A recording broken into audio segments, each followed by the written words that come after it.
Thank you for joining me today on Paint a Beautiful Picture.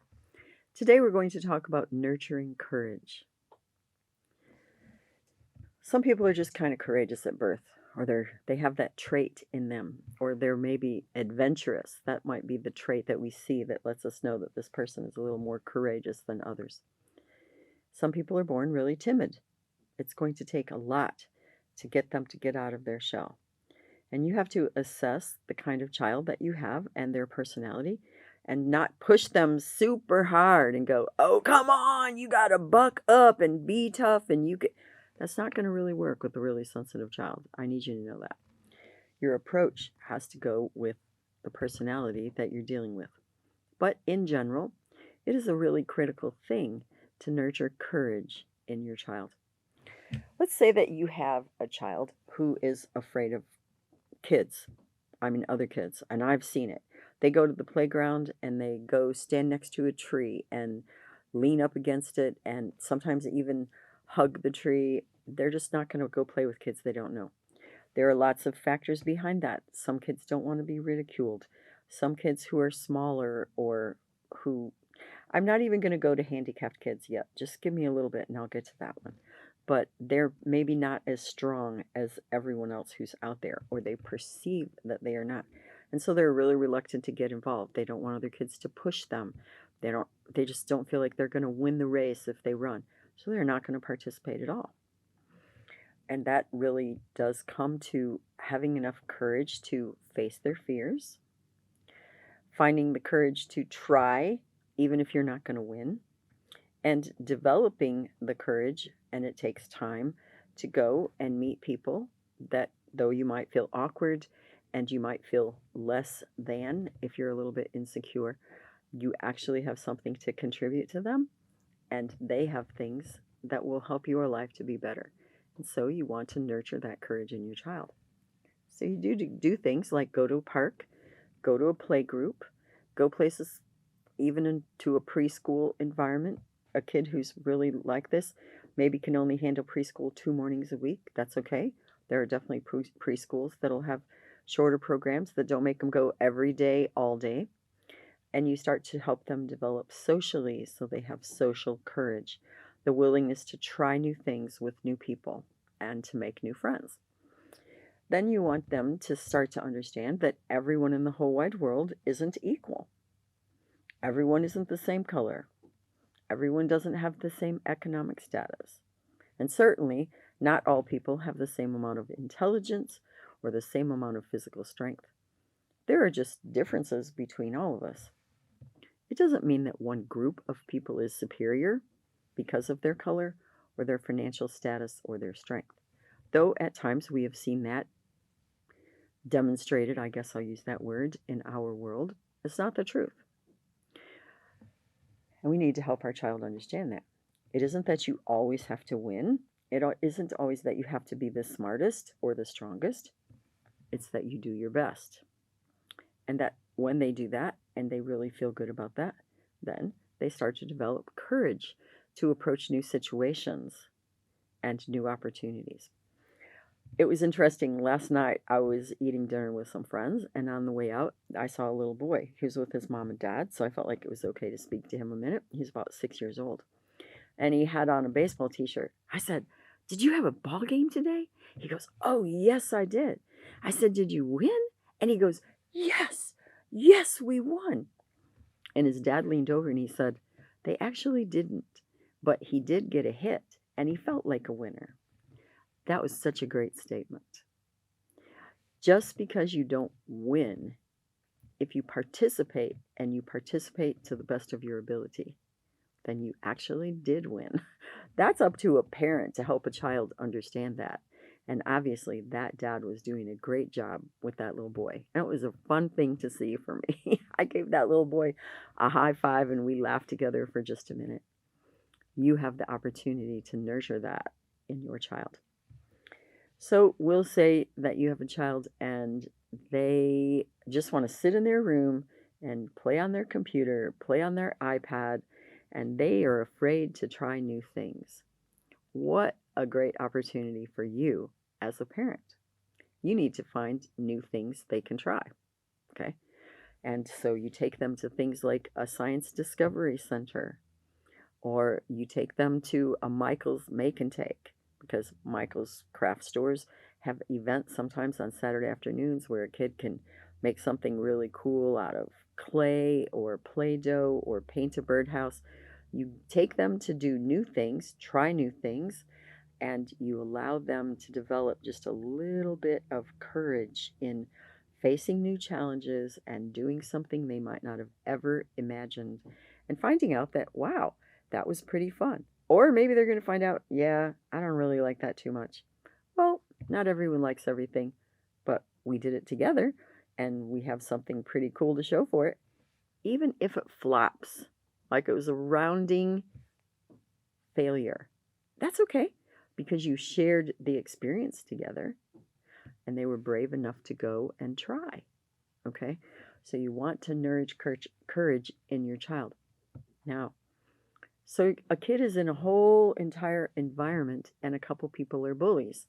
They're not bullying them, but they're bullying someone else. Perhaps someone handicapped, or someone smaller, or someone who's wearing glasses and who's a little more timid. And that bully, or a couple of bullies, they often go in groups, keeps picking on this kid, picking on this kid. You can encourage your child to have courage to be that person's friend and to stand up and say, you cannot speak to my friend that way. There is no way in the world you're going to act like that.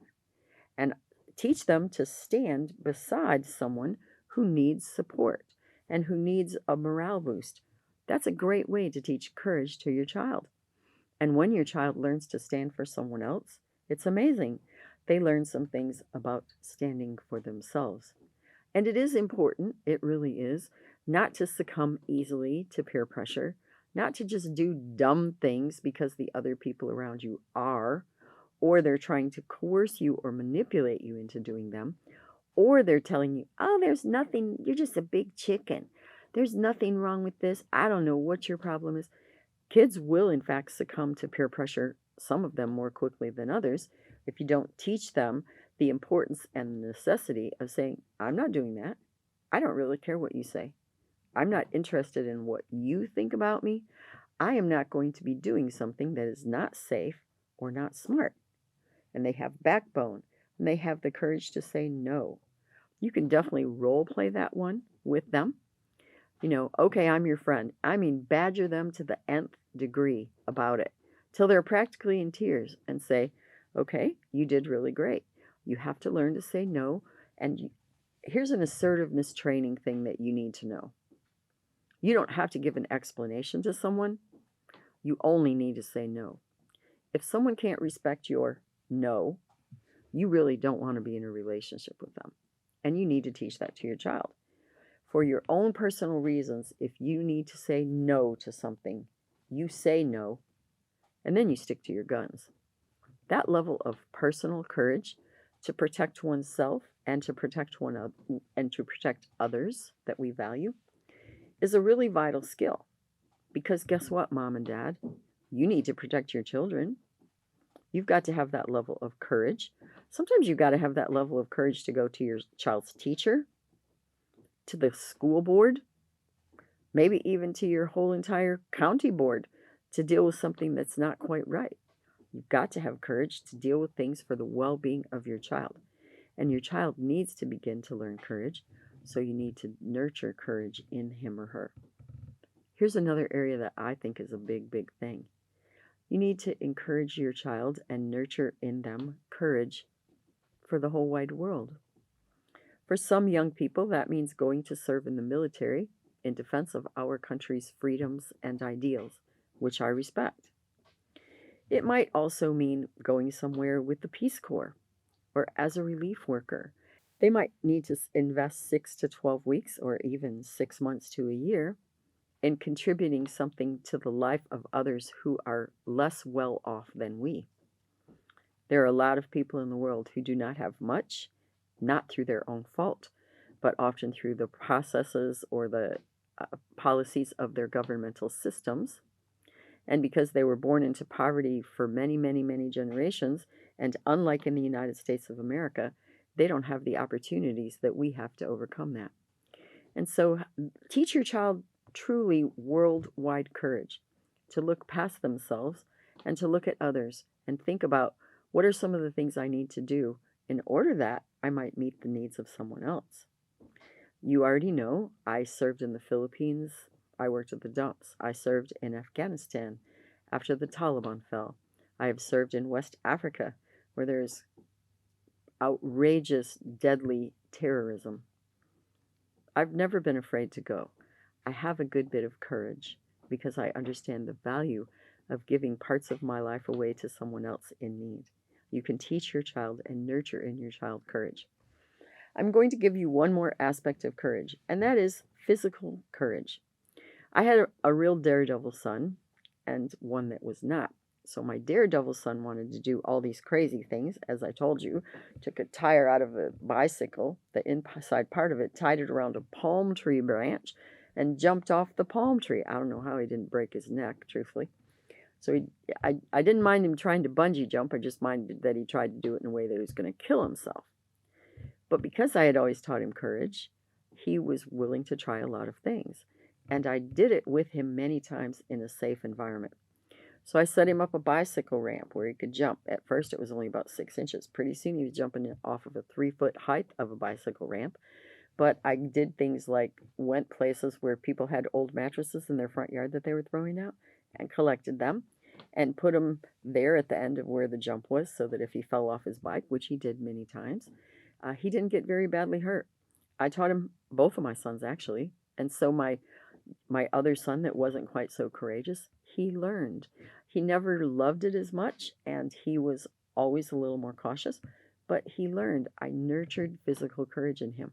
I can honestly say by the time he was a teenager, even my more cautious son, he knew how to do jumping, he knew how to do flips, he knew how to do things that took a certain amount of physical dexterity. He was more than willing to do it, and he even enjoyed it. He thought it was pretty fun. For some people, that might go to an extreme, like teaching them how to parachute or how to parasail. That's great. If you know how and your child is interested in that, oh my word, take them to extreme physical courage. I think that would be awesome. There is no question that you can nourish courage in your child, and I would certainly try to do so. Thank you so much for being with me today on Paint a Beautiful Picture. You may find additional information on our paintabeautifulpicture.com website. Additionally, you may watch me on Rumble, and you may also listen to a podcast on Buzzsprout or Spreaker, all under the name Paint a Beautiful Picture. If you like this video, please give me a thumbs up. You may subscribe, and if you are interested in receiving notifications, please hit the notifications button.